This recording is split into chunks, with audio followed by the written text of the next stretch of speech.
Bonjour à toutes et tous.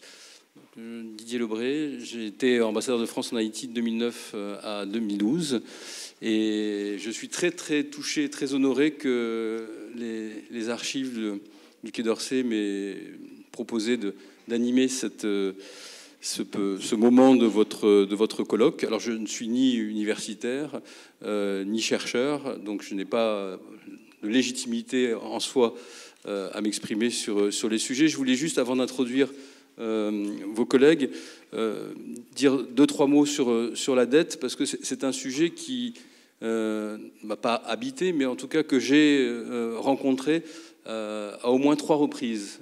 La première, c'est quand j'ai remis mes lettres de créance au président Préval, donc en octobre 2009, avant le séisme. Et en sortant de l'audience, il y a traditionnellement un petit point de presse. Et, quelle ne fut pas ma surprise, la première question, c'était sur la dette. Alors j'ai essayé de m'en sortir comme j'ai pu. J'aurais peut-être été meilleur si j'avais suivi votre colloque, mais je m'étais contenté de dire que de ce que je savais, avec mes modestes ressources historiques et intellectuelles, j'avais parfaitement conscience que ça n'était pas une petite affaire et que ça avait sans doute pesé très lourdement sur le destin d'Haïti. Et j'avais, non pas pour botter en touche, mais dit que j'avais peut-être une proposition, c'était que historiens haïtiens et français puissent essayer de voir s'il était possible d'écrire une histoire commune sur cette page de l'histoire d'Haïti, mais qui est aussi, comme vous l'avez rappelé, une part importante de notre histoire. J'ai retrouvé cette question de la dette au lendemain du séisme, janvier 2010, puisque, à mon grand étonnement, je reçois un coup de fil d'Augustin de Romanet, qui était le président de la Caisse des dépôts et consignations, ensuite qui a dirigé Aéroport de Paris. Et j'étais un peu surpris. Donc je vais un moment, quelques temps plus tard, le voir à Paris, et il m'explique que les salariés du groupe, donc c'est-à-dire des centaines, voire des milliers de personnes, ont mis tous de l'argent pour aider à la reconstruction d'Haïti. Et il y avait une somme rondelette, hein, c'était plusieurs millions d'euros qui avaient été collectés en quelques semaines. Je dis au président, mais c'est formidable, mais pourquoi ? Qu'est-ce qui s'est passé ? Et là, il me raconte. Il me dit, la Caisse de dépôt et consignation a été la banque qui a recueilli toute partie des fonds versés par les Haïtiens. Donc, quelque part, c'était la dette de sang, si on peut l'appeler comme ça, qui était dans les caisses de la Caisse. Et voilà, donc, deuxième moment. Et le troisième moment où j'entends de nouveau parler de la dette, c'était au moment où moi j'étais à l'Élysée. François Hollande était président, et en mai 2015, il fait un voyage qui est pas le premier voyage d'un président français, puisque Sarkozy y est allé après le séisme, mais disons que c'est la première visite dans des conditions normales, si j'ose dire, d'un chef de l'État français. Et il fait une escale en Guadeloupe, et il annonce qu'il va prendre très au sérieux cette question de la dette, quitte à provoquer une petite déception une fois qu'il arrive à Port-au-Prince, puisqu'il explique que dans son esprit, il n'était pas question de rembourser, il était question de donner acte de ce que cette dette a joué un rôle majeur. Et dans l'esprit caractéristique d'un président qui est tourné vers l'action, alors je ne sais pas si les chiffres se font écho, il annonce que l'on va investir, on avait déjà investi beaucoup dans la reconstruction d'Haïti, 50 millions d'euros pour la jeunesse, pour l'éducation. Peut-être que c'était une façon dans son esprit de dire on ne va pas rembourser franc pour franc, mais néanmoins on va investir dans ce qui est un acte non pas de générosité, mais de confiance dans l'avenir d'Haïti. Et je conclurai, avant de vous céder la parole, sur quelque chose qui me paraît aussi intéressant par rapport à cette histoire de dette, c'est que, vous l'avez rappelé, hein, les 150 millions devenus 90 millions à terme, juste un ordre de grandeur, mais vous devez le savoir, la cession de la Louisiane en 1803, c'est 80 millions de francs. Donc c'était pas une petite somme à l'époque. Et c'est vrai qu'ensuite, quand on l'a actualisé, tout le monde disait mais c'est pas possible. C'était une somme colossale. Et c'est intéressant aussi, je trouve, parce que à l'époque, personne n'aurait imaginé que ça allait avoir une telle résonance les derniers remboursements des intérêts moratoires, je crois que c'était en 1952 qu'ils ont été versés. Donc c'est une histoire très très très très longue dans le temps et une histoire aussi massive qui montre que et je trouve qu'il y a vraiment des enseignements à tirer pour nous. Il y a une modernité malheureuse dans cette histoire, c'est qu'on n'en finit jamais avec l'indépendance. Et qu'on l'a bien vu quand les banques françaises, le CIC, en réalité tenaient quelque part le trésor haïtien, la banque haïtienne. C'était une façon de maintenir, qu'on le veuille ou non, un lien de dépendance très fort d'Haïti qui n'en a jamais fini de payer cette indépendance précoce. Vous posiez la question de savoir est-ce que c'était pour prix de liberté et comment est-ce que le vainqueur est condamné à payer. En fait, Haïti, en 1804, est vainqueur de son succès. C'est-à-dire que c'est une histoire qui n'aurait pas dû s'écrire. L'aventure coloniale, l'Algérie française, elle commence en 1830. Et on est aux prémices. Donc 1804, c'est beaucoup trop tôt. Et avec un seuil d'acceptabilité pour une puissance comme la France qui est proche de zéro. Donc ce prix à payer, c'était aussi le prix d'une forme d'anachronisme, je pense, de l'histoire, d'avoir eu raison trop tôt. Et ce prix, il a été extrêmement fort. Voilà, j'arrête, je ne voulais pas être plus long.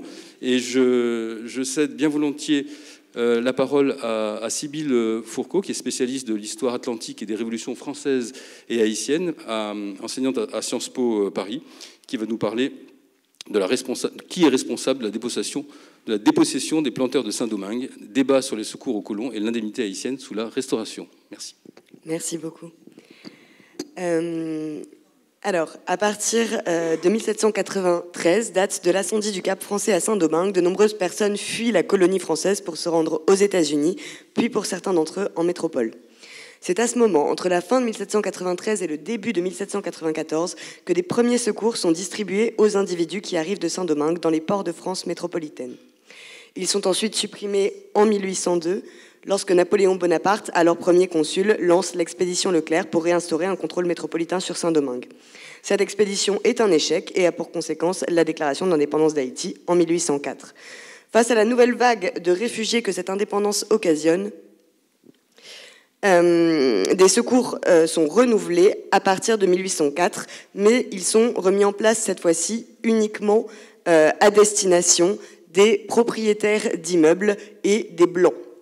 En effet, beaucoup de planteurs libres de couleur se voient refuser les secours, bien que le critère racial reste officieux.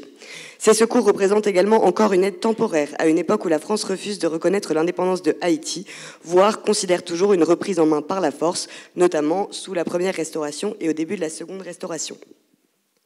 En 1825, après de longues années de négociations en dents de scie, la France reconnaît l'indépendance d'Haïti en échange d'une indemnité que le jeune État doit payer directement aux colons. Et cette indemnité, imposée à Haïti par la force, elle est même destinataire que les secours, c'est-à-dire les propriétaires d'immeubles. Et là encore, si aucun critère racial n'est officiellement précisé, un débat législatif a lieu sur l'admission ou non des demandes d'indemnité des planteurs de couleur. Elle devrait donc, en toute logique, cette indemnité remplacer les secours. Pour l'historienne Marie Lewis, en 1825, les autorités françaises voient l'indemnité comme un os qu'elles jettent aux anciens colons, tandis qu'elles poursuivent leur empire commercial. Son interprétation s'appuie sur les avantages commerciaux obtenus d'Haïti par la France, qui forment l'autre versant de l'ordonnance du 17 avril 1825.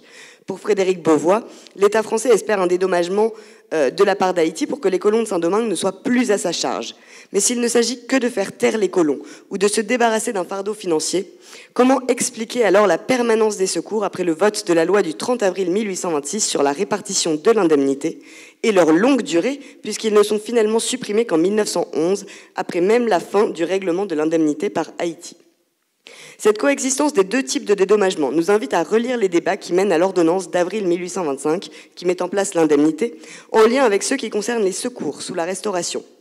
Plusieurs auteurs ont mis en évidence l'imposition de l'indemnité à Haïti et la suggestion financière envers la France qu'elle entraîne, caractérisant l'indemnité de 1825 de dette d'indépendance, voire partiellement de dette d'abolition de l'esclavage, puisque plusieurs chercheurs ont désormais montré que la valeur des esclaves a été prise en compte dans la valeur totale des plantations pour le calcul de l'indemnité.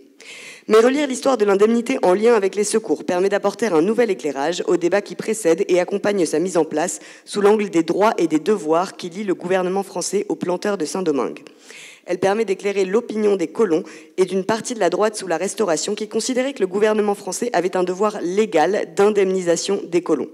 L'ordonnance du 17 avril 1825 marque donc le refus du gouvernement français d'assumer ce devoir légal et les arguments qu'il avance pour justifier son choix éclairent la manière dont il envisage les relations entre la métropole et les colonies.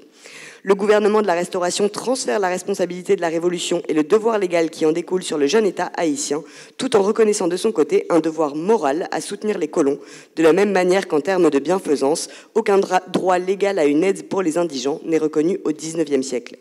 Cette acceptation d'un devoir moral envers les colons explique la continuation des secours comme politique de bienfaisance et le fait qu'ils deviennent finalement un dédommagement complémentaire pour pallier les failles de l'indemnité.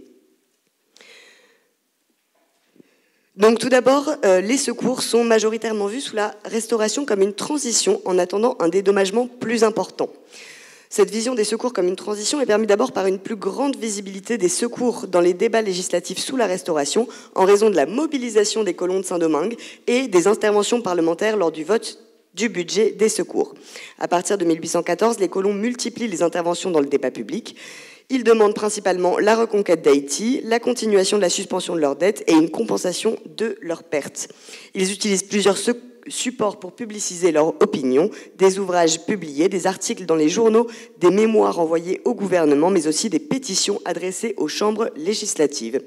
En outre, le gouvernement de la Restauration, en soumettant le budget aux chambres, participe également de la visibilité des secours et partant de celle des intérêts divergents sur la question haïtienne. En effet, il arrive plusieurs fois que des députés se servent du vote du budget des secours ou des pétitions envoyées par les colons comme une opportunité pour donner leur opinion sur l'indépendance d'Haïti. Aux ultras qui demandent une reconquête d'Haïti par la France s'opposent les libéraux qui souhaitent traiter avec le jeune État indépendant et à cette opposition se surimposent les intérêts divergents des colons et de leurs créanciers. En revanche, quelque chose qui est extrêmement consensuel, c'est le statut de victime qui est accordé aux colons blancs de Saint-Domingue.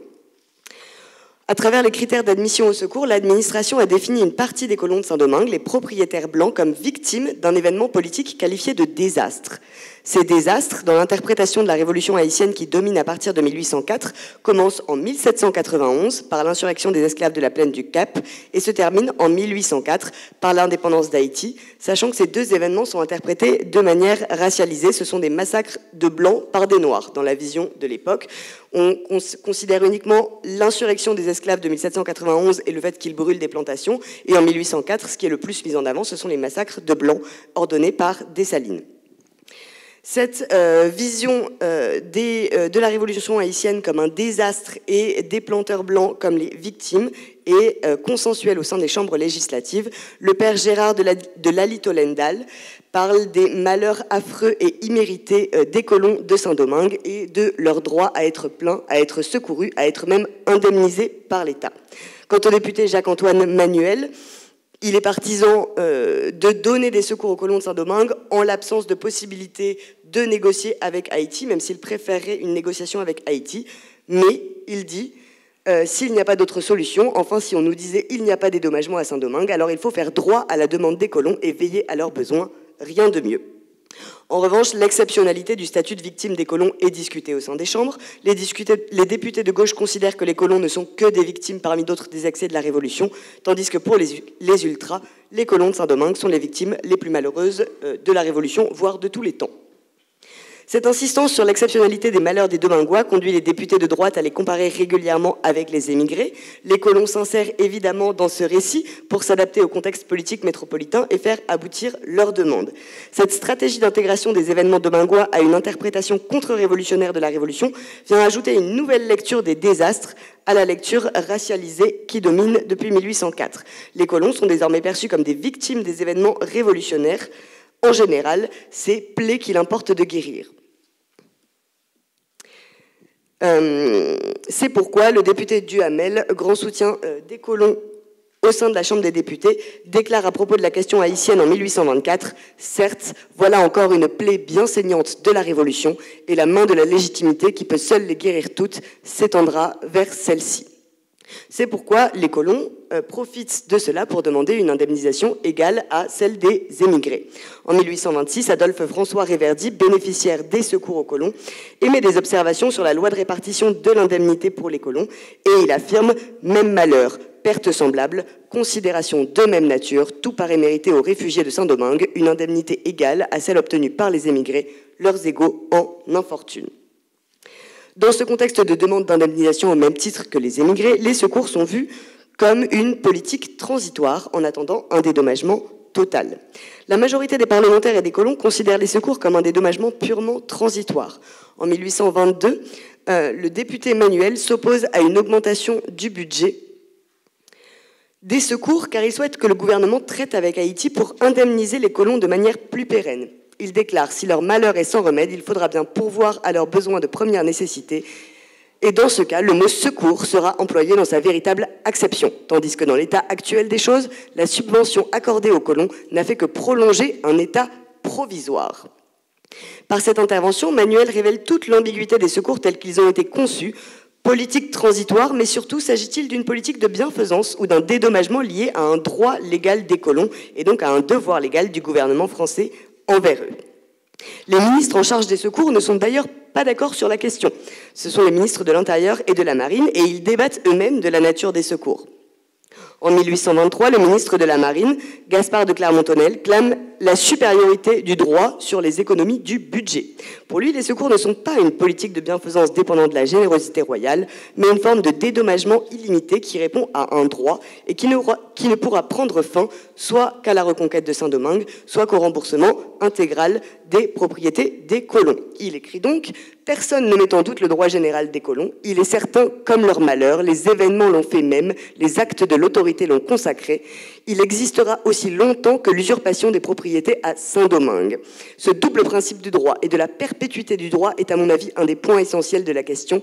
Rien dans les lois primitives, dans les lois de finances, dans les règlements d'exécution ne tente à déclarer temporaire une concession que la nature des choses rend évidemment perpétuelle. » Donc non seulement les colons auraient un droit illimité au secours, mais ces secours sont provisoires en attendant un règlement de la question haïtienne. En 1828 encore, le nouveau ministre de la Marine, Hyde de Neuville, affirme que les secours n'ont été en principe alloués qu'à titre provisoire et jusqu'à ce que les impétrants fussent mis à portée de recourir aux moyens d'existence permanents. Les colons également voient dans les secours quelque chose de provisoire, comme par exemple Henri Jean-Baptiste d'Arc qui publie en 1823 un ouvrage dans lequel il dit que les secours sont provisoires et doivent cesser lorsqu'un ordre de choses définitif aura remplacé l'état précaire et incertain des colons. Mais le ministre de l'Intérieur, qui est également en charge des secours, n'est absolument pas de l'avis du ministre de la Marine. Il lui répond en 1823 en disant « Toute subvention pour satisfaire à un droit est une dette qu'on acquitte et non pas un secours qu'on donne. De cela seul que les lois n'ont accordé aux colons que des secours, résulte nécessairement qu'elles n'ont point entendu payer une dette, par conséquent point entendu reconnaître un droit. » À partir de là, il montre qu'il souhaite enfermer les secours dans les limites d'une politique de bienfaisance qui ne découle pas d'un droit, mais de la seule bonne volonté du gouvernement. Ce débat autour de la nature des secours et entre les deux ministres qui en ont la charge est extrêmement important puisqu'il est lié à l'attribution de la responsabilité de la révolution haïtienne. L'État français est-il responsable des désastres qui ont fait des colons les victimes consensuelles qu'elles sont sous la Restauration? Et donc à la définition d'un droit à un dédommagement, l'État français a-t-il une responsabilité légale à compenser les colons? Ces questions se retrouvent au cœur du débat sur l'indemnité et posent des questions plus profondes sur la nature de la relation entre la métropole et ses colonies. Pour les planteurs de Saint-Domingue, c'est la France, et plus particulièrement la métropole, qui est responsable des désastres de la Révolution haïtienne, et ils ont un droit légal à être indemnisés intégralement par l'État français, responsable non seulement de leur malheur, mais qui a commis un acte d'expropriation en abolissant l'esclavage. Donc tout d'abord, les colons considèrent qu'ils sont les victimes, pas seulement des gouvernements révolutionnaires, mais généralement, pour eux, c'est une opposition entre les colonies et la métropole. Jean-Suzanne de Léaumont, planteur du sud de Saint-Domingue et porte-parole majeur du lobby colonial sous la Restauration, définit un devoir absolu de l'État à secourir les colons en raison d'une responsabilité de la métropole dans la perte de Saint-Domingue. Elle nous les doit, ces secours, puisque sans la France de 1791, de 1792, de 1793, de 1794, nous serions encore dans nos possessions. C'est la France de ce temps mauvais qui frappa de mort Saint-Domingue.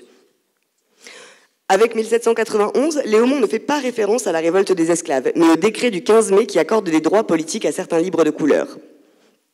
1792 correspond à la loi du 4 avril qui déclare l'égalité politique de tous les libres de couleur avec les blancs. 1793 fait référence non seulement à l'incendie du Cap, mais également à la proclamation de l'émancipation des esclaves de Saint-Domingue par Paul Vérel et Sonthonax.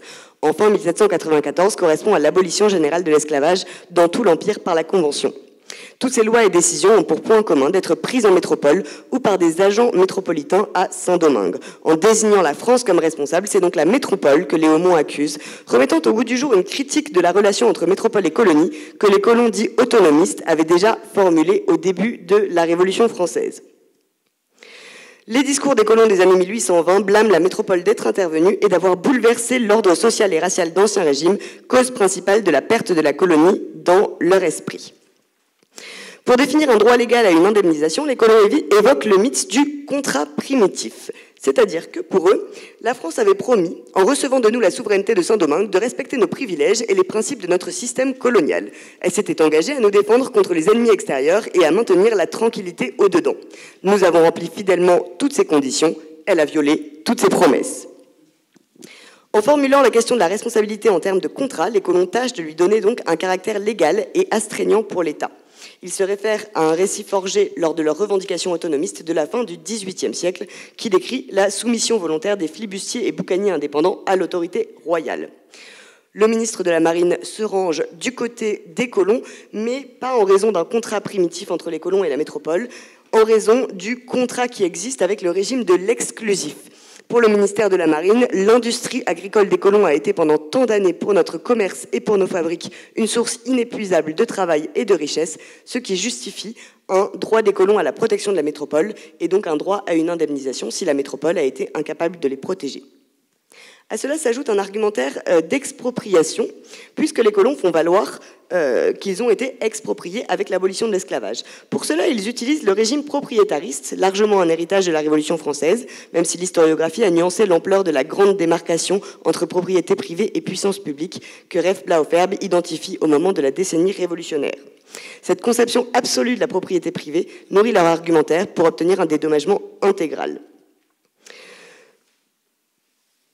Un pamphlet publié en 1821 intitulé « Droit de souveraineté »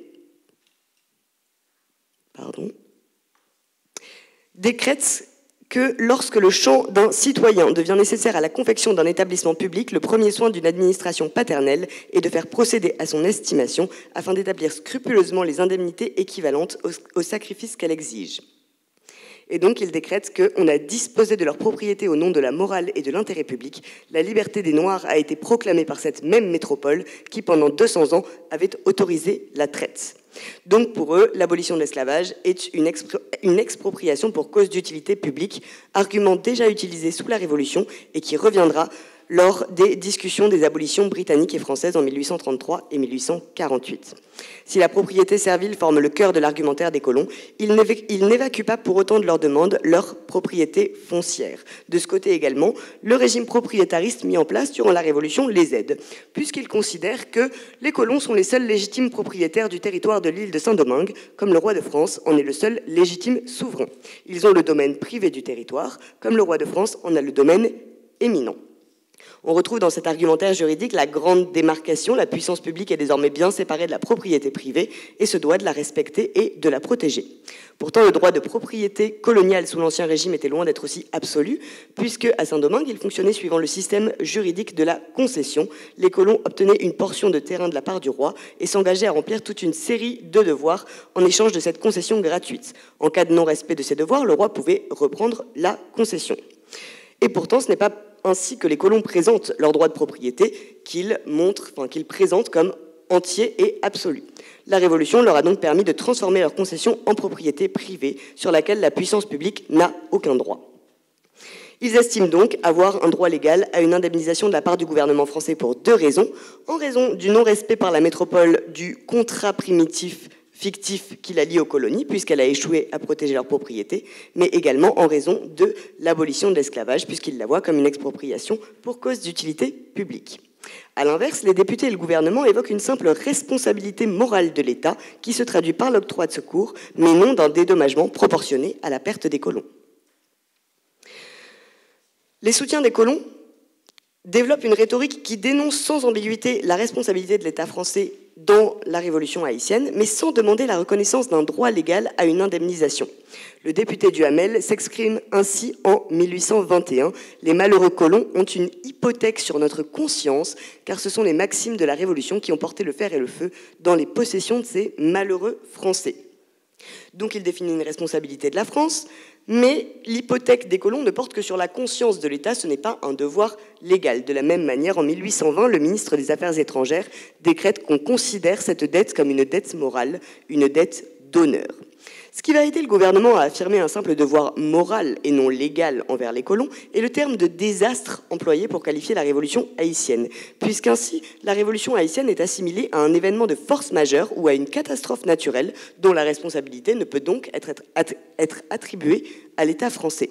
À la Chambre des Pairs, Lally Tollendal déclare en 1820 « Nous demandera-t-on encore aujourd'hui, comme il y a 2 ans, si les malheureux habitants de la Calabre, après le bouleversement volcanique de leur contrée, eussent été fondés à réclamer de leur gouvernement et des indemnités et des exceptions? Oui, répondons-nous, si c'eût été le gouvernement sicilien qui eût miné et fait sauter la Calabre, et même victime d'un fléau de la nature, des sujets accablés d'une calamité si épouvantable et si extraordinaire ne doivent pas implorer en vain l'autorité à laquelle ils ne sont soumis que pour être protégés par elle. Ici, 3 gouvernements français ont 3 fois volcanisé et fait sauter la colonie française de Saint-Domingue. » Mais avec cette ambiguïté, du coup, comme les secours aux colons sont comparés aux secours en cas de catastrophe naturelle, il est difficile de demander au gouvernement français un dédommagement complet et un devoir légal d'indemnisation. Et du coup, le gouvernement va reprendre cette comparaison pour décrire la révolution haïtienne comme un événement de force majeure auquel il ne peut rien faire. Le ministre de l'Intérieur, en 1823, répond toujours au ministre de la Marine en décrétant qu'il n'y a pas de droit absolu des colons, car l'opinion contraire supposerait que les gouvernements sont responsables contre les événements de force majeure de la conservation des propriétés particulières, responsabilité inadmissible dans son principe, inexécutable dans ses conséquences. L'ordonnance de 1825 et la loi de répartition de l'indemnité de 1826 consacrent la décision du gouvernement français de ne pas considérer comme sienne la responsabilité des désastres domingois, à l'inverse des émigrés. Le rapport de la commission chargée de l'examen du projet de loi relatif à l'indemnité justifie la somme de 150 millions qui ne correspond qu'à 10% de la valeur des propriétés des colons en 1789. Puisque, dans aucune circonstance, l'État ne doit à personne d'indemnité pour les propriétés perdues ou détruites, même par son fait à l'occasion de la guerre, il est permis de conclure, de toutes ces considérations, que les 150 millions exigés par le roi ne sont pas au-dessous de la valeur actuelle des propriétés dont les colons auraient pu recouvrer la possession par l'effet d'une conquête. À travers cet argumentaire, la Commission use de la même rhétorique que le ministre de l'Intérieur quelques années plus tôt. Le gouvernement ne peut être tenu responsable pour des événements de force majeure, tels qu'une guerre. En outre, le gouvernement va rajouter à cela un argument disant que la nature particulière des colonies fait que la cession d'Haïti, la cession d'une partie du territoire encore considéré comme français, est légale. En effet, les opposants à l'indemnité déclarent que le gouvernement du roi n'a pas le droit de céder une portion du territoire national sans le consentement des chambres. Mais les partisans de l'indemnité vont déclarer que les colonies, placées par la nature des choses et l'objet même de leur établissement dans une situation toute spéciale, forment dans l'ordre politique une classe particulière qu'il n'est ni possible de confondre avec les autres corps sociaux, ni permis de leur assimiler. Parce qu'étant en général un résultat de la conquête et considérés comme des postes militaires et des établissements commerciaux, leur conservation dépend, bien plus que celle des autres parties de l'État, du sort des armes et de la possibilité de s'y maintenir. Donc avec cela, le gouvernement définit une marginalisation juridique des colonies et également une moindre importance de la propriété coloniale, puisque Joseph de Villèle va rappeler que le régime juridique des colonies, le régime de la concession, dans le principe il n'y avait aux colonies aucun autre propriétaire que le roi, et il disposait successivement des différentes parties de son domaine. Pour Villèle, la nature même de la propriété coloniale donne au roi davantage de latitude pour en disposer. En disant cela, c'est la place juridique des colonies dans l'Empire français qui l'affirme, marquée par une hétéronomie juridique avec la métropole et par une protection moindre de la propriété privée qui s'y trouve. Ce refus du gouvernement français de reconnaître une responsabilité légale dans le dédommagement des colons s'accompagne du transfert de cette responsabilité légale sur Haïti par l'ordonnance de 1825, puisque non seulement l'État refuse de dédommager les colons, mais il refuse également de garantir le paiement de l'indemnité. C'est-à-dire que les colons considèrent de manière générale que l'État français devrait au moins se porter garant du paiement de l'indemnité. Un mémoire de 1828 déclare « Les colons se croient donc fondés à considérer l'ordonnance du 17 avril 1825 comme une renonciation faite en leur nom à leurs anciennes propriétés, d'où s'ensuit la garantie du gouvernement français pour l'indemnité qui en est le prix, et cette garantie entraîne l'obligation de satisfaire aux engagements contractés envers eux. » Face à cela, le gouvernement répond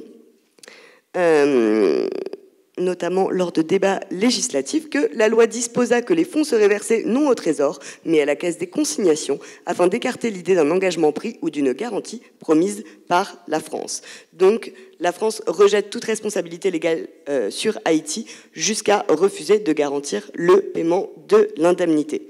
Il utilise également l'indemnité pour éviter toute réclamation ultérieure des colons à son égard. C'est-à-dire que certains députés proches des colons décrètent que l'indemnité est tellement faible que c'est un secours. Le mot secours est le seul qui puisse convenir à des sommes stipulées, 150 millions.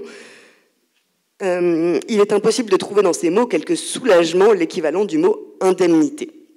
Donc, pour les soutiens des colons, l'indemnité est finalement un autre secours. Ce n'est pas un remboursement intégral, donc ce n'est qu'un dédommagement provisoire. Mais en cela, avec l'utilisation ambiguë de ces mots de secours et indemnité, les colons et leurs soutiens laissent la porte ouverte à d'autres réclamations des colons à l'égard du gouvernement français. C'est pourquoi d'autres députés vont se dépêcher de fermer cette porte en décrétant que, en donnant à l'indemnité le titre de secours, les droits des propriétaires de Saint-Domingue restent dans toute leur force. Ceux à qui vous donnez des secours ne seront pas dépouillés de leurs droits de propriété par l'ordonnance royale ni par la loi, et s'ils restent propriétaires, il en résulte que l'ordonnance et la loi seront inutiles.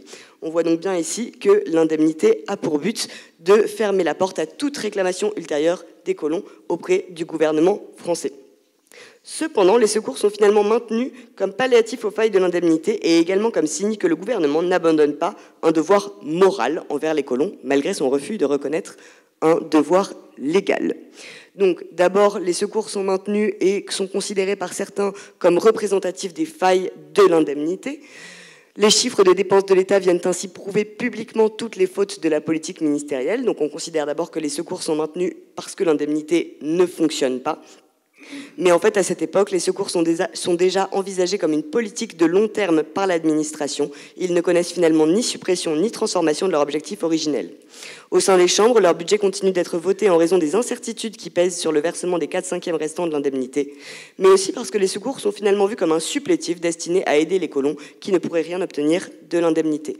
La commission du budget de la Chambre des députés affirme ainsi en juillet 1826 que ceux d'entre eux qui n'auront rien recueilli de l'indemnité puissent du moins compter sur une dernière ressource avec les secours. Cette intervention témoigne de la volonté de maintenir les secours comme complément à une indemnité que tous ne pourraient pas percevoir, et les secours finissent par représenter le nécessaire corollaire de l'indemnité en formant avec elle une combinaison originale de politiques de compensation par laquelle le gouvernement remplit son devoir moral envers les colons en évitant tout engagement légal de sa responsabilité. C'est un débat qui va durer puisque les colons ne renoncent jamais à leur argumentaire malgré tous les efforts du gouvernement français. Ils réitèrent le même argumentaire avec les arguments d'expropriation pour cause d'utilité publique, la responsabilité métropolitaine, ainsi que ici, ils remettent en cause la nature, la marginalisation juridique des colonies pour décréter « nous sommes français, pourquoi n'avons-nous pas les mêmes droits que les autres Français ?» Et face à cela, le gouvernement va finalement utiliser les secours comme alibi pour refuser toute garantie du paiement de l'indemnité sous la monarchie de Juillet. Le ministre des Finances, Hippolyte Passy, déclare lors de la renégociation de l'indemnité en 1838 « Quand il est certain que la France a tout fait pour sauver ses anciens colons, l'État a payé sa dette et on ne peut réclamer que les secours dus aux grandes infortunes. Ces secours, il les a accordés depuis 1804. La France est à l'abri de tout reproche car elle a épuisé tous les moyens que sa bienveillance pour les colons était capable de lui suggérer. Les secours sont donc devenus l'alibi du gouvernement pour réfuter tout engagement à garantir le paiement de l'indemnité et donc tout devoir légal envers les colons. » Merci beaucoup. Alors, une communication d'Olivier Thor, qui est maître de conférence en histoire contemporaine à l'université d'Artois et spécialiste de l'histoire politique et parlementaire de la France au XIXe siècle. Merci, Monsieur le Président. Merci aux organisateurs de leur invitation. Dès les débuts de la Restauration, la thématique de l'indemnisation a fait son apparition dans le débat public, mais comme il était rappelé en ouverture de ce colloque, elle était initialement centrée sur les victimes des guerres napoléoniennes, des villages traversés, des personnalités ou des États étrangers en situation de réclamer des dommages et intérêts. C'est la charte de 1814, dans son article 9, qui déplace les projecteurs sur les biens nationaux, déjà perçus comme un enjeu majeur de crispation sociale potentielle. De fait, les turbulences de la vie politique française expliquent que le projet d'indemnisation des émigrés ait mis 10 ans à pouvoir advenir, dans des circonstances devenues tardivement favorables, tandis qu'au même moment, les changements intérieurs de la politique haïtienne et les priorités de la politique internationale française encourageaient le gouvernement français à conclure un accord avec Haïti et à créer un effet de coïncidence faisant de l'indemnisation des colons français un corollaire, voire un miroir en trompe-l'œil de celle des émigrés, malgré les différences considérables entre ces deux dossiers et nonobstant des oppositions pérennes. Voyons dans un premier temps l'interaction de la politique intérieure française dans les blocages accumulés des projets des deux indemnisations durant la première décennie de la Restauration. Alors, dès l'automne 1814, un ministre d'État, proche conseiller du roi, Ferrand, jette le trouble en parlant de la ligne droite prétendument suivie par les émigrés, semblant accabler les acquéreurs de biens nationaux. Il se voit opposer la réplique très ferme du rapporteur du projet de loi en discussion à ce moment-là, qui est un député corrézien, libéral, Pierre-Joseph Pédoc, qui déclare qu'il ne pourra dans aucun temps et sous aucun prétexte y avoir lieu à aucune indemnité en faveur des anciens propriétaires de biens vendus. Soutenu en cela par le ministre des Finances, Louis, l'ex-abbé Louis, proche de Talleyrand, depuis 1789. L'avertissement des 100 jours à raison des vagues projets d'indemnisation et a fortiori des chimères de restitution. La situation budgétaire dégradée, consécutive au second traité de novembre 1815, la nécessité de verser une lourde indemnité de guerre, on le rappelait, 700 millions aux adversaires de la France, préalable à la fin de l'occupation militaire du pays, tout ça bloquait toute réflexion. Dès 1819, on semble assister au réveil économique de la France, pour reprendre l'expression d'Hubert Bonin, et en même temps, les effets de l'éruption du volcan indonésien Tambora de 1815 semblaient s'amenuiser également. Le contexte politique, en revanche, reste défavorable à la satisfaction des demandes d'indemnisation, car le gouvernement centriste, autour de son chef de case, est alors engagé dans une politique d'ouverture à la gauche libérale qui semble tout à fait antinomique à un règlement financier au bénéfice d'intérêts jugés contre-révolutionnaires. Le changement d'alliance et le rapprochement entre le centre et la droite, initié par Decazes lui-même, puis accéléré par sa chute et le rappel de Richelieu, aurait pu en principe faciliter le démarrage véritable d'une politique d'indemnisation, d'autant qu'elle se matérialise par l'entrée au gouvernement de ultras, Villèle et Corbière, puis surtout, 6 mois plus tard, par l'accession véritable de la droite, dégagée de sa caution centriste, qui semblait rendre le contexte plus favorable encore. Et pourtant, il a fallu encore 3 ans pour aboutir, pour des raisons que nous suggérerons un peu plus tard. En ce qui concerne Haïti, les velléités françaises de parvenir à un règlement de la question indemnitaire étaient subordonnées aux relations avec les autorités indépendantistes.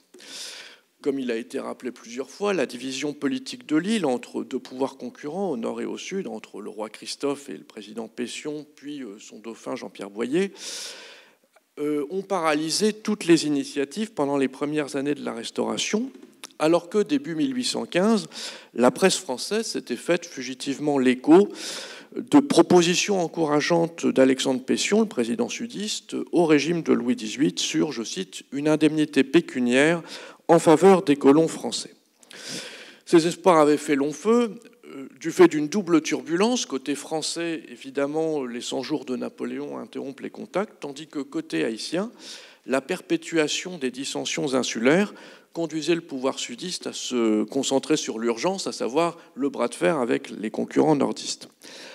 À l'automne 1820, la réunification de l'île au profit de Boyer, consécutive à la mort de Christophe, met fin à la guerre civile, change la donne et permet d'envisager des négociations plus sérieuses, d'autant que Boyer paraissait toujours disposé à d'importantes concessions commerciales ou financières en échange de la pleine reconnaissance de l'indépendance par la France.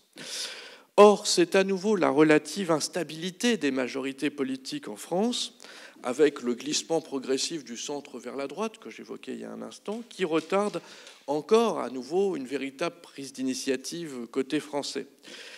Lorsque la droite arrive donc au pouvoir, fin 21, le lobby colonial français renforce sa pression au sein même de la majorité royaliste pour aboutir. Et le gouvernement s'exécute en ouvrant un débat parlementaire un mois à peine après la formation du gouvernement, en janvier 22. Mais le contenu des débats montre toute la difficulté de la tâche à accomplir. L'opposition de gauche libérale, incarnée par Manuel, déjà cité, le compagnon de Béranger, le général Foy, par de futurs orléanistes comme Sébastien Ly ou Casimir Périer, se délecte cette opposition de gauche à jeter du sel sur les plaies et à souligner les contradictions internes de la droite qui, en réalité, les empêchent d'aboutir. En effet, Foy ou Manuel affirment éprouver une sollicitude plus ou moins sincère à l'égard des ex-colons, mais ils s'empressent d'ajouter que les secours qui pourraient leur être apportés, supplémentaires à ceux qui existent déjà, ne sauraient se faire au prix d'une augmentation d'impôts. Or, il touche là un point sensible, parce qu'aux yeux de la droite, et notamment du chef du gouvernement Villèle, qui est par principe favorable aux colons, il y a un dogme intouchable, l'équilibre budgétaire et la modération fiscale. Et donc là, vous voyez, il y a une contradiction dans les termes, et donc ils ont touché juste. Et Foy incite Villèle à répondre favorablement aux propositions de Boyer, mais à l'époque, évidemment, ça paraît impossible, parce que précisément, ça sous-entendrait bien d'accepter la négociation avec cette république indépendantiste d'esclaves, et donc il faut encore 2 ans de plus, finalement, même 3 ans, pour que, ma foi, la droite se résigne à accepter cette négociation, à la conduire, et puis dans des conditions qui soient acceptables par sa propre majorité. Voyons dans un deuxième temps comment une ferme volonté politique d'aboutir s'est manifestée lors de la transition entre les deux règnes en 24-25, et soulignons le rôle crucial de Villèle, le chef du gouvernement, mais aussi des 2 monarques bourbons, Louis XVIII et son frère Charles X. Joseph de Villèle a joué un rôle essentiel dans l'aboutissement des 2 dossiers, ce qui n'a pas encore été, je pense, suffisamment souligné, ce qui tient naturellement à sa fonction, bien sûr, de chef du gouvernement, mais aussi à la carrière qui avait été la sienne précédemment, et pour le dossier haïtien, sans doute aussi à sa sensibilité personnelle. Rappelons que lorsqu'à l'été 1815, donc 10 ans avant, il est nommé maire de Toulouse, puis dans la foulée élu député de Haute-Garonne, il souffre d'un très net déficit de notoriété. d'autant plus sous l'Empire, même l'Empire finissant, il n'est encore qu'un modeste maire de village de la campagne toulousaine et conseiller général, là où d'autres concurrents de la droite naissante sont déjà présidents de conseil général sous l'Empire. Vous voyez, il est très peu connu. Or, dès les premiers mois, il acquiert un ascendant très net au sein du groupe ultra-royaliste, motivé par ses compétences financières acquises précédemment aux colonies, alors pas à Haïti, on va le voir, mais ces compétences font merveille lors des débats budgétaires qui sont assez techniques face à une disette de talents en la matière. Les beaux parleurs, là, vous voyez, dans les débats budgétaires, ils ont peu de choses à dire, ou des bêtises. Lorsque la droite obtient le pouvoir fin 21, il prend logiquement le ministère des Finances, qu'il cumule 9 mois plus tard avec la présidence du Conseil. Or, depuis 1814, on sait à quel point le règlement de la situation des émigrés, c'est une question très épineuse et pourtant essentielle au succès de la Restauration. Évidemment, on l'attend au tournant. Il sait que la préservation de son autorité implique qu'il soit, lui, enfin, en situation de dénouer cette question très complexe par l'importance des montants en jeu, en respectant ce double dogme que j'évoquais de l'équilibre budgétaire et de la modération fiscale. Alors, le sachant, il a conscience de l'importance pour lui-même de régler cette affaire, de sa difficulté. Il prend d'abord son temps pour élaborer un projet crédible et pour évincer au préalable tous ses rivaux potentiels au sein du gouvernement, donc, dont il parvient à obtenir la démission, Mathieu de Montmorency, le maréchal Victor, puis surtout Chateaubriand, surtout lorsqu'il prend la fantaisie à ce dernier d'oser s'opposer à ce projet d'indemnisation. L'engagement de Villèle pour le règlement du dossier haïtien est moins structurant en apparence, mais il est cependant réel et il tient à une motivation encore plus personnelle. Rappelons qu'il a pris, Villèle, une part active dans la société créole de l'océan Indien. D'abord à l'île de France, actuelle île Maurice, au plus fort de la Révolution, jusqu'en 1795, puis plus durablement à l'île Bourbon pendant 11 années supplémentaires jusqu'en 1806.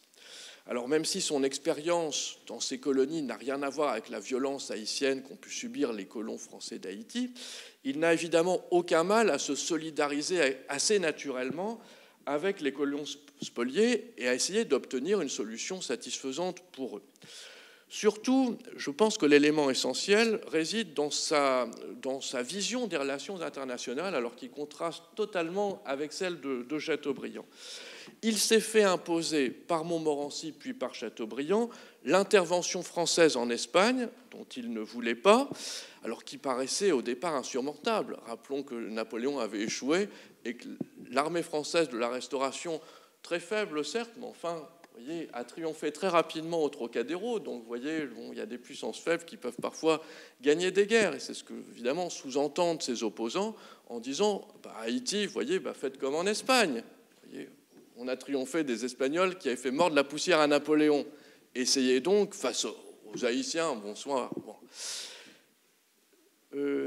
Villèle n'en veut à aucun prix. Il entend couper court à ces voix dissidentes parce qu'il a une vision des relations internationales, préserver le pacifisme proclamé en 1814, qui est vigoureusement attaqué à gauche, au passage, comme signe d'abaissement national. Lui, comme homme de droite, tient à cette préservation de la paix mondiale, et donc il refuse de relancer un impérialisme monarchique en profitant, comme l'y incitent ses opposants de droite, du délitement de l'Empire espagnol, Haïti pouvant éventuellement, Haïti une fois reconquis virtuellement, pouvant servir de point d'appui à d'autres aventures, puisque au même moment, les territoires voisins sont en pleine déliquescence.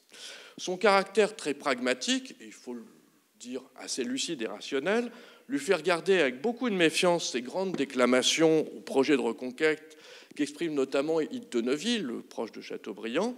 Lui privilégie au contraire une issue solide et durable, et toujours indolore pour l'équilibre budgétaire et le contribuable métropolitain. Donc, jugeant ces rêveries bellicistes aussi irréalistes que dangereuses, il se concentre d'autant plus sur le fait de trouver des solutions pragmatiques, acceptables par toutes les parties, y compris donc par la partie haïtienne. D'où finalement sa résignation à l'indemnité, vous voyez, comme un pis-aller, mais comme finalement la seule bonne solution qui puisse satisfaire à la fois la conception monarchique d'un point de vue pacifiste et puis donc les demandes haïtiennes de reconnaissance internationale.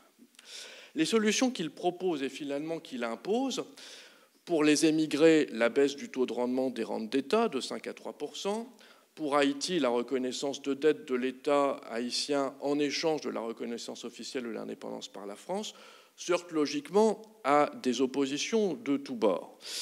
Il finit par s'identifier totalement avec ce double projet d'indemnisation en présentant, lui, Villèle, le projet haïtien comme un corollaire logique du premier, vous voyez, comme le parachèvement d'une logique indemnitaire où, évidemment, éclaterait son génie financier pour résoudre tous les problèmes.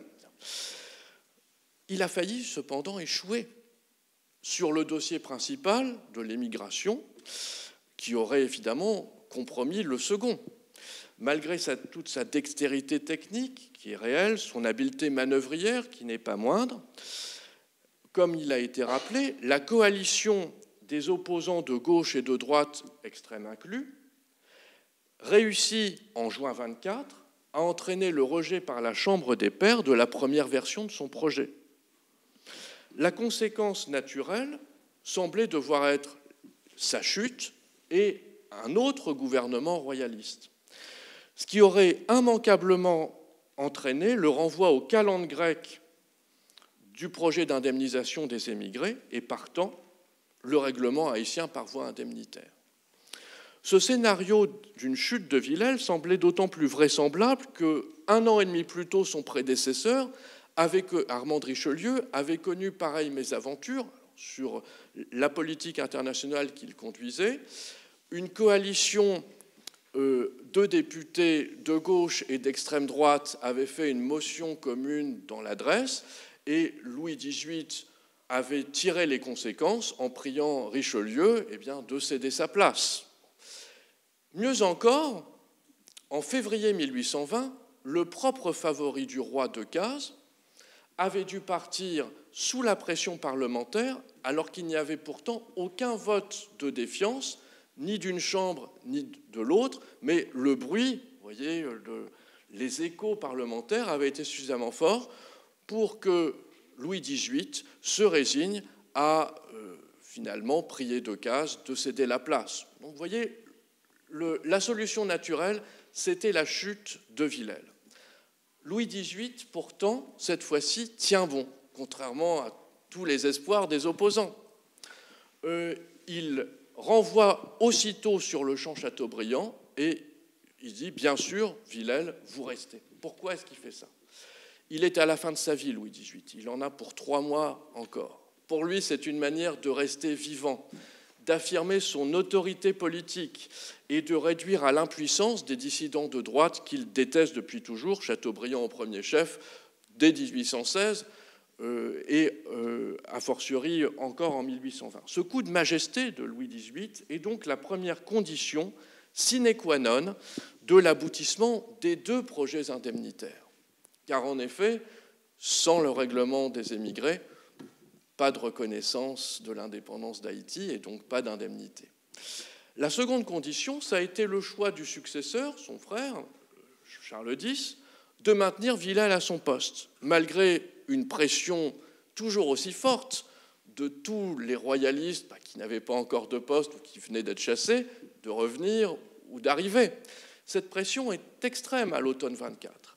Et Charles X, après réflexion, décide de garder Villèle à son poste, alors pour plusieurs raisons. Pour lui, d'abord, c'est une façon de sécuriser les débuts de son règne par une continuité qui s'apparente aussi à une compétence technique. Les gens techniquement compétents à droite, à l'époque, ne sont pas si nombreux qu'on puisse remplacer aisément Villèle.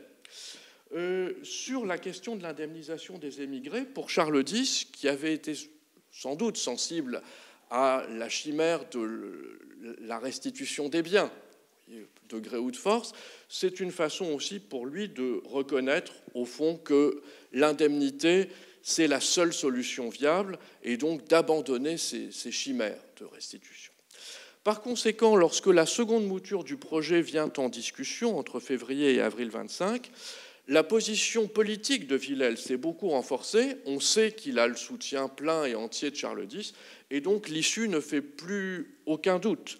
Même si 130 députés se détachent de la majorité de droite pour voter contre, c'est quand même pas rien. Vous voyez, une défection de 130 par une agrégation de mauvaise humeur. Les mêmes arguments sont au fond ressassés de manière assez routinière, car on sait que les jeux sont faits. C'est donc, vous voyez, par un effet paradoxal que les manœuvres politiciennes qui ont cherché à déstabiliser Villèle, à le renverser, ont débouché sur un soutien majeur des deux chefs de l'État, Louis XVIII puis Charles X, et ont donc permis de voir aboutir l'indemnité des émigrés et partant, par voie de conséquence aussi, le règlement haïtien qui n'aurait pas vu le jour sinon. Voyons précisément, dans un troisième temps, si cette opposition parlementaire pérenne au règlement haïtien, notamment du point de vue royaliste, au printemps 26, un an après l'ordonnance, lorsque le projet de loi précise les modalités d'indemnisation et constitue au fond une ratification parlementaire sans le dire de cette ordonnance de 25. Si cette opposition constitue un dernier baroud d'honneur ou au contraire aussi l'aube de nouvelles recompositions dissidentes. Alors d'abord le parallèle volontairement établi par Villèle lui-même entre les deux indemnités ne doit pas aveugler quant à la très nette différence de perspective aux yeux de l'opinion métropolitaine. Il y a eu un surinvestissement émotionnel et politique considérable autour du milliard des émigrés en 24 puis en 25. Bon, la discussion autour d'Haïti est de bien moindre intensité vue de métropole. Évidemment, à part les colons et leurs proches, on y accorde beaucoup moins d'importance, d'autant que la discussion est décalée en 26. Or, en 26, le projet qui focalise l'attention, c'est plus du tout Haïti, c'est le projet sur le droit d'aînesse, qui est examiné au même moment. Vous voyez, c'est comme, vous voyez, il y a deux colloques concurrents, bon ben là, il n'y aurait plus personne dans la salle, hein, donc Haïti n'intéresse plus. Tout le monde a les yeux rivés sur le projet de droit d'aînesse. Et donc les espoirs des opposants qui étaient pas minces au début, cette ratification postérieure, on a déjà vu ça en 1817 avec le projet de concordat avec Rome, qui a calé devant les réticences parlementaires, où d'ailleurs les ultras jouaient déjà un rôle majeur. Mais là, il n'y a aucune chance, vous voyez, c'est une queue de comète. Le gouvernement ne peut pas être mis en... S'il est mis en minorité, il va être mis en minorité. C'est sur le droit d'aînesse, c'est pas sur Haïti. Vous voyez, là, ça ne sert à rien de dépenser de l'énergie pour un débat que l'opinion juge secondaire. Malgré tout, ça vaut la peine de se repencher un petit peu sur ces débats. Et alors, en ce qui concerne les oppositions royalistes, il y a un argument majeur qui est exprimé par aussi bien des modérés comme Cambon, des radicaux, des pointus, des membres de l'extrême droite, comme on dit déjà à l'époque, Bouville, Bacot-Droman. C'est l'abandon de la souveraineté nationale d'une portion du territoire sans consultation préalable des chambres. Vous voyez, l'ordonnance du roi a précédé l'accord des chambres pour céder ce territoire par reconnaissance. Alors le territoire était perdu depuis bien longtemps, mais officiellement c'est l'ordonnance qui cède les droits, alors que le Parlement n'a pas été consulté au préalable. Et donc là, il y a, du point de vue des opposants de droite, une reconnaissance, au fond, du principe d'usurpation, d'illégalité qui leur apparaît critiquable. Alors, comme on sait, certains vont plus loin. On a évoqué les projets de reconquête dits de Neuville, je n'y reviens pas. Ce qui est intéressant, me semble-t-il, dans ces débats, c'est la façon dont des députés qui étaient jusque-là toujours ministériels, et notamment un, Agier, choisit non pas le droit d'aînesse, mais Haïti, pour passer à l'opposition. Et alors sur des arguments qui valent le déplacement, parce que Agier, reprenant un célèbre aphorisme local qui existe, explique « Tout le monde connaît cet ancien proverbe de Saint-Domingue, heureux comme un nègre galifé », en référence aux fameuses habitations modèles sur les grandes plantations sucrières du gouverneur de Galifet au début du XVIIIe. Alors il s'attire aussitôt la réplique fulgurante de Benjamin Constant, opposant, lui aussi, mais de gauche. Je ne vous souhaite pas ce bonheur-là. On voit là une différence majeure entre les deux débats, 1825, l'émigration, 1826, Haïti. En 1825, les oppositions de gauche et de droite convergeaient avec un argument commun. Vous en prenez aux épargnants. Vous allez ruiner les épargnants, baisser de 5 à 3% le taux de rendement. À l'époque, on n'avait pas l'habitude. En 1826, ces deux oppositions sont inconciliables. Vous voyez, opposition de gauche et de droite n'ont pas d'argument commun et ne souhaitent pas en avoir. Vous voyez, donc là, il y a finalement un problème majeur qui, finalement, laisse au gouvernement toute latitude pour triompher. Alors, disons un petit mot en 30 secondes de Chateaubriand, pour y revenir d'un mot. On a dit qu'il soulignait comme argument original à la Chambre des Pairs qu'en effet, la République d'Haïti aurait beaucoup de mal à payer. Et donc, vous voyez, c'était un peu cette reconnaissance, un jeu de dupes, mais pour les colons français. Vous voyez, qu'est-ce qui va garantir que la République haïtienne paye? Et puis alors, il faut bien dire, il explique que 150 millions, c'est rien. C'est à peine 3%, 1/30 des biens spoliés, dit-il. On reconnaît là, sans doute, l'influence d'une de ses muses principales, Nathalie de Noailles, qui se trouve être, avec son frère Alexandre de Laborde, la première bénéficiaire de l'indemnité de 1826, comme la fille du banquier principal colon Joseph de Laborde. Et la muse de Méréville a pesé lourd, sans doute, dans ses arguments, mais Chateaubriand n'a pas eu besoin d'elle pour développer une vision du monde, qu'il faut bien le dire, ethno-différentialiste et suprémaciste, qu'il exprimait déjà 10 ans plus tôt et qu'il exprime encore un mois avant le débat sur Haïti, lors d'un débat relatif aux traites en traite ottomane. Je le cite, attention aux oreilles sensibles, « À Dieu ne plaise que je veuille diminuer l'horreur qu'inspire la traite des Noirs, mais enfin, je parle devant des chrétiens. Quand on arrache un nègre à ses forêts, on le transporte dans un pays civilisé. Il y trouve des fers, il est vrai, mais la religion, qui ne peut rien pour sa liberté dans ce monde, quoiqu'elle ait prononcé l'abolition de l'esclavage, console du moins le pauvre nègre et lui assure, dans une autre vie, cette délivrance qu'on trouve près du réparateur de toutes les injustices. » Vous voyez que les débats sur Haïti ne constituent qu'un des volets d'un sujet plus large, de nature anthropologique, qui prépare déjà les discussions de l'année suivante relatives à l'aggravation des sanctions pour les armateurs continuant à pratiquer la traite. En un mot de conclusion, ces deux indemnités, qui semblent emblématiques de cette époque des restaurations, ont été mûrement préparées pour dénouer au mieux les contentieux en suspens et prendre en compte la complexité des intérêts contradictoires à préserver ou satisfaire. Pour autant, je suis frappé de la profonde contingence qui a rendu très aléatoire jusqu'au dernier moment leur concrétisation. L'effet majeur du parasitage de considérations politiques internes françaises au sein même de la droite ayant été à deux doigts de faire échouer ce double grand œuvre de pacification par l'indemnité. Seule une ferme volonté politique assez remarquable dans un contexte parlementaire incandescent a permis à ses promoteurs d'imposer un projet jugé par eux essentiel au maintien de la concorde civile et de la paix. D'aucuns, à l'instar de Berthier de Sauvigny, citant le président du Mexique, y virent une renonciation formelle au principe de légitimité en reconnaissant de facto le droit d'usurpation et de violence. À tout le moins, il est certain que cette politique transactionnelle a indisposé de nombreux soutiens du régime, qui s'est donc vu fragilisé par ses appuis parlementaires, préparant déjà le délitement qui allait l'emporter un peu plus tard.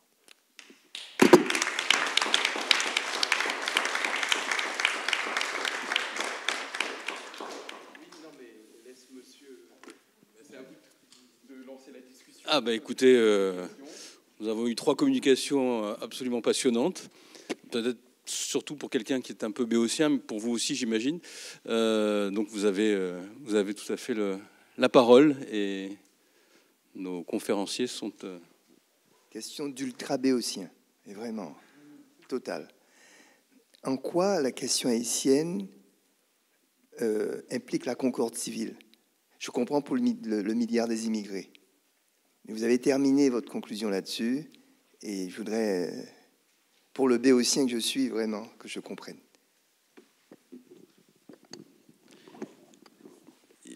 Il y a cette idée, si vous voulez, que... Ça marche, le micro.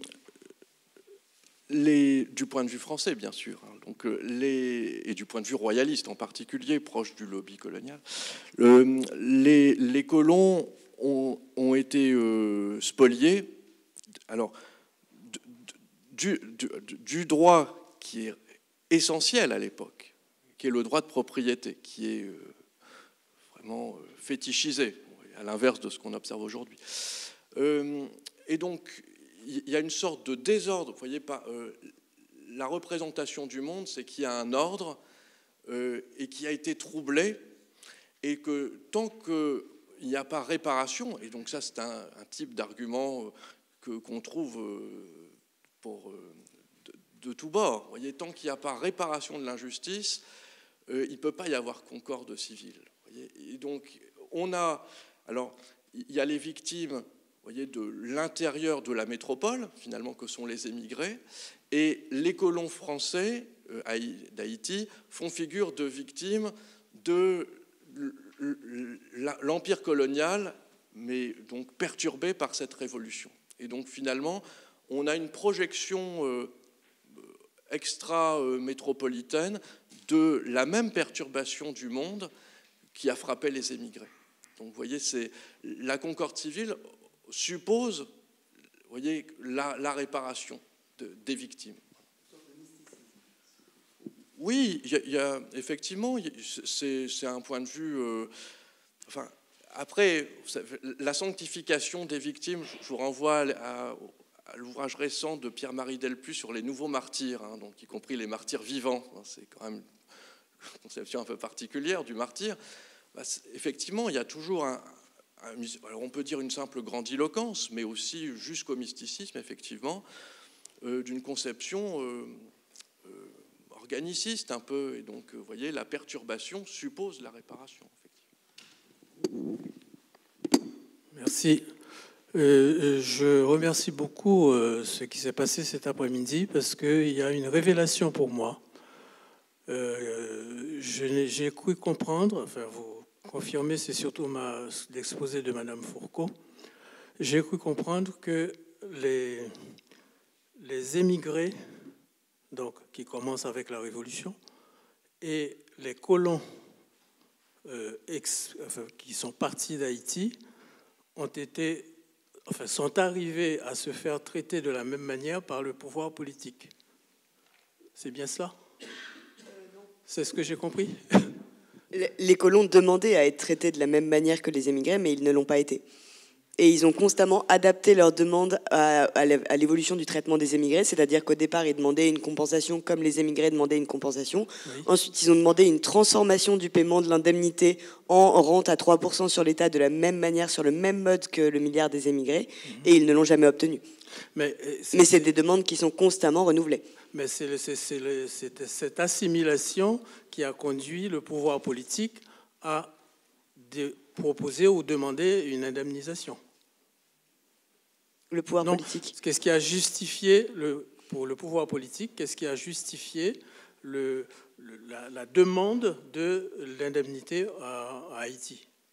C'est une partie de la question, oui. Les colons ont réclamé et se manifestaient beaucoup dans le débat public. Donc effectivement, demander une indemnisation à Haïti, ça permettait de faire taire les colons et d'éviter qu'ils fassent des réclamations d'indemnisation sur le même mode que les émigrés auprès du gouvernement français. Oui, c'est ce que j'ai voulu clarifier. Merci.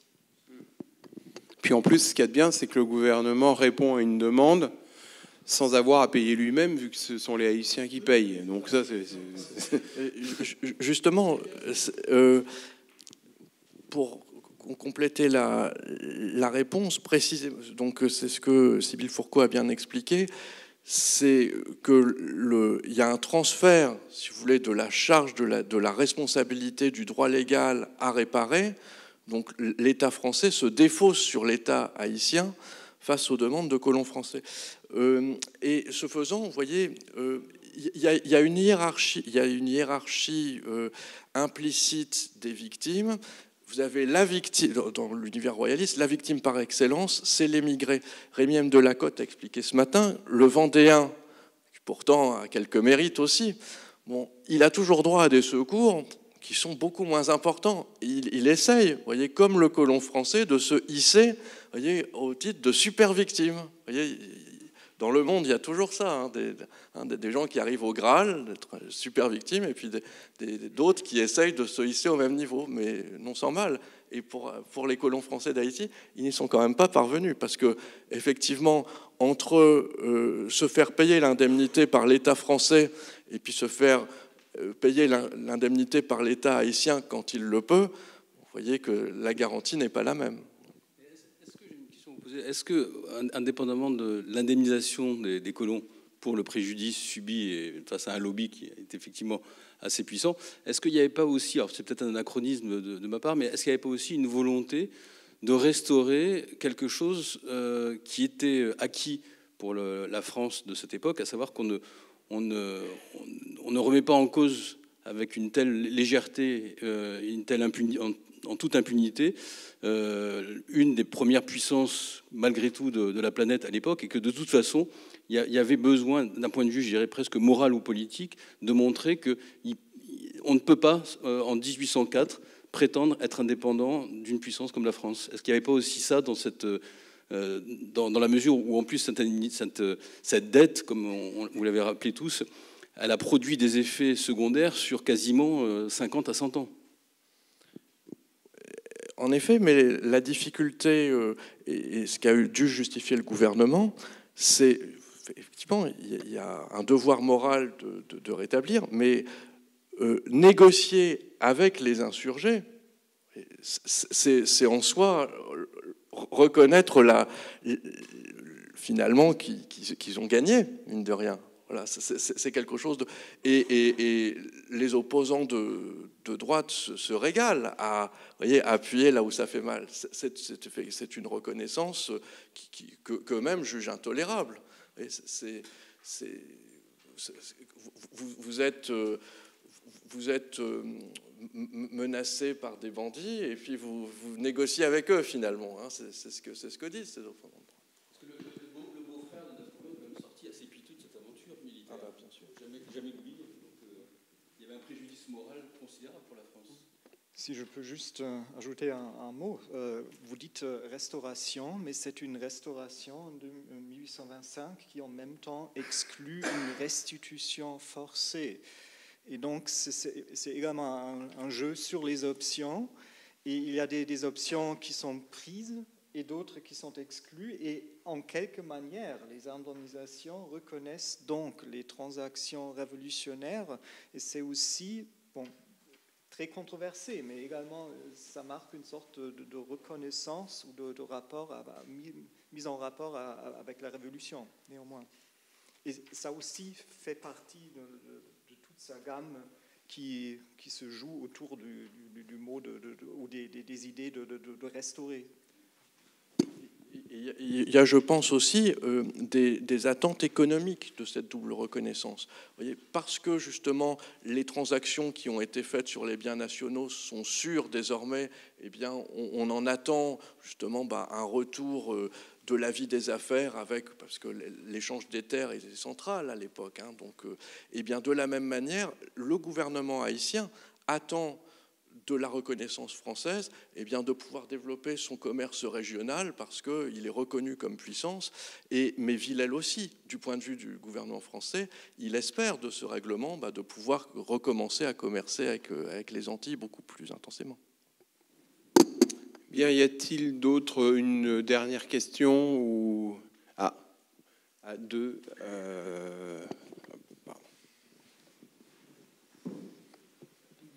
Rapidement. Bonjour, merci pour les présentations. Alors rapidement, c'est une question, je pense que ça s'adressera plus particulièrement à Olivier Thor et à Sybille Fourcault. Mais en fait, c'est par rapport à aux colons comme groupe politique en France sous la Restauration. Parce que j'ai l'impression, après vous avoir entendu, et peut-être que vous allez me corriger, mais l'impression que j'ai, c'est que ce groupe politique n'était pas forcément si uni que ça, qu'il y avait différentes options, en fait, différentes manières de demander des compensations. Et ce que je voulais savoir, c'est est-ce que ça c'est vrai ou c'est moi qui divague. Et la deuxième chose, c'est est-ce qu'il n'y avait pas des colons en métropole, qui forcément des anciens colons de Saint-Domingue, qui demandaient des compensations, mais qui à côté se disaient, bon, à travers, je sais pas, d'autres écrits, d'autres correspondances, en fait cette histoire, ça commence, c'est un peu la vieille histoire, et qui se projetait peut-être dans d'autres affaires, d'autres commerces, d'autres projets. Enfin, parce que moi, j'ai souvent vu ça parmi les propriétaires, les colons britanniques. Si ça marchait pas, leur demande de compensation après 3-4 ans, ils faisaient autre chose, quoi. Ils étaient très, très volatiles. Je ne sais pas si c'était pareil pour les Français. Je dirais qu'effectivement, c'est pas du tout un groupe politique uni. Il y a des représentants du lobby colonial qui sont extrêmement, qui crient très fort et qui envoient beaucoup de pétitions et qui publient beaucoup de choses. Et ils sont finalement peu nombreux, les grands représentants. Après, le nombre de personnes qui adhèrent à leur discours, c'est difficile de le savoir, et notamment tout ce qui est colons qui ne résident pas à Paris et qui sont en fait partout donc, dans les provinces et qui n'ont pas du tout accès à ces publications-là. Je sais qu'il y a le comte de Léaumont, qui est le grand porte-parole des colons, qui à un moment fait circuler un mémoire à travers la presse dans toute la France, en attendant qu'il y ait des gens qui lui envoient des lettres pour dire qu'il signe le mémoire. Je ne pense pas qu'il ait réitéré beaucoup de fois l'expérience, ne serait-ce que par le prix que ça devait coûter. Et eux-mêmes changent d'avis. En fait, il y a des colons qui changent d'avis aussi au fur et à mesure. Et je pense que notamment le comte de Léaumont est très en faveur d'une reconquête d'Haïti, et il s'isole de plus en plus dans cette intransigeance et ce refus d'accepter une négociation avec Haïti. Et donc il y a finalement d'autres colons qui vont le dénoncer dans la presse en disant ne pensez pas que tous les colons soient d'accord avec le comte de Léaumont, c'est un scandale ce qu'il dit, nous serons heureux de voir l'État négocier pour nous un remboursement de nos propriétés. Donc il y a effectivement des scissions même publiques qui se créent à certains moments, mais je dirais que c'est difficile de savoir dans quelle mesure le comte de Léaumont rassemble notamment des soutiens, et quels sont ces soutiens et combien de temps ils durent également. Et sur la question de est-ce qu'ils lancent d'autres projets, la question c'est est-ce qu'ils ont du capital pour le faire. Bon, j'ai pas beaucoup de notions là-dessus. Je pense qu'il y a notamment des colons qui entretiennent des relations encore avec les États-Unis, et dès qu'ils ont encore une partie de leur famille aux États-Unis, ils gardent des liens transatlantiques et ils essayent d'aller réinvestir et récupérer des plantations, notamment aux États-Unis. Mais je pense que tous n'ont pas la possibilité forcément de faire ça.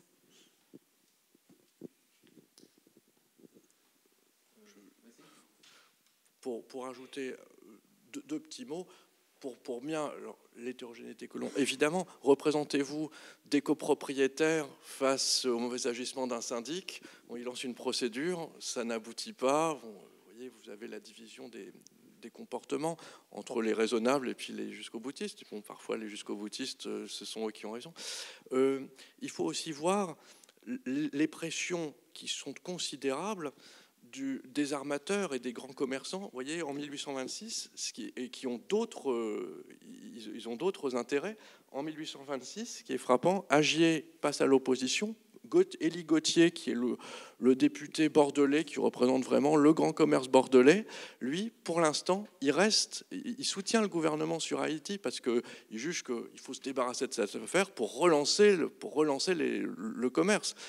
Ça n'est qu'après que, pour d'autres raisons, ils se lancent dans l'opposition. Donc, vous voyez, les colons ne sont pas seuls, et il y a d'autres intérêts économiques, y compris transatlantiques, qui s'expriment et qui ne sont pas d'accord avec eux, forcément. Très bien. Bon, comme il n'y a plus de questions, je pense je vais laisser le mot de la fin à Monsieur Lebray. Et juste une petite indication donc pour demain. Donc, en fait, ceux qui étaient inscrits pour aujourd'hui sont aussi inscrits pour demain. Voilà. Donc, et demain, c'est à 9h. Je veux juste remercier nos conférenciers pour leur communication, qu'une fois encore, j'ai trouvé extraordinairement riche.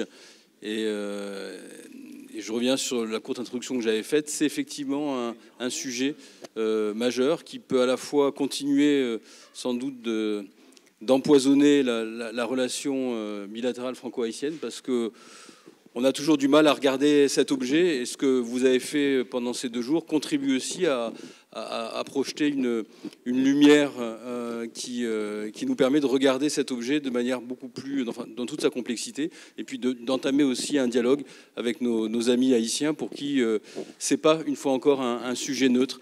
C'est un sujet qui a une très forte inertie historique et qui a emporté des conséquences très lourdes dans toute l'histoire de ce pays. Donc je vous remercie d'avoir pris l'initiative de ce colloque, qui est, même si Haïti aujourd'hui a sans doute d'autres soucis, mais néanmoins c'est un élément clé de la compréhension entre nos 2 pays. Je vous remercie.